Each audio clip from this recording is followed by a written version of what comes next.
Yeah, so theoretically, you could. I think what's an amazing thing about this game is that your success is entirely in your hands. They have reduced RNG, that the kind of RNG that most RPGs usually have has been entirely reduced, if not just tossed out entirely.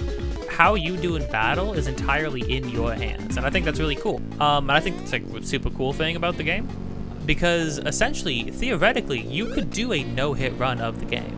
Like, you could play the entire game and never get hit once, which is stuff that, like, obviously TAS does and things like that. Now, would that be extremely hard to do? Yeah, because you get into a lot of, I mean, casually speaking, right? You get into a lot of fights, a lot of boss fights have, you know, if you, like, a lot of enemies have a lot of different attacks and things like that. All the RNG is in what attack patterns enemies are going to use on you and whatnot.